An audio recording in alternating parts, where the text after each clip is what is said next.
এই শহরে সবসময় গুলি করা হয়, এমনকি রাস্তায় যানবাহনের পরিবর্তে গুলি চলাচল করে, কারণ এখানে মানুষ ছোটখাটো বিষয় নিয়ে একে অপরকে ঠিকানায় পাঠিয়ে দেয়। তারপর সেখানে ডাকাত বেটু আসে, তার ভয়ে সবাই সেখান থেকে পালিয়ে যায়। তখন একটা কাঠবিড়ালি বলে, দে না। কিন্তু এই খরগোশটি তাকে ভয় পায় না। আওয়াজ এত উচ্চা কেন বাতিজা, খবর কি?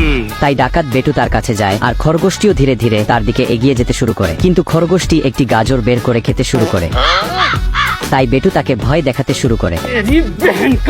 रुको जरा सबर करो। কিন্তু খরগোশ সেখান থেকে দৌড়ে গিয়ে 7 বিচির বন্দুক নিয়ে আসে। তাই ডাকাত 8 বিচি দেখায়, খরগোশ 9 বিচি বন্দুক দেখায় এবং বেটু 10 বিচি দেখায়। কিন্তু তখন খরগোশ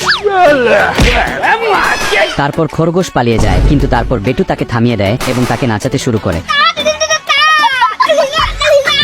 এবং খরগোশ তাকে উল্টা পাল্টা বুঝিয়ে তাকেও নাচায়।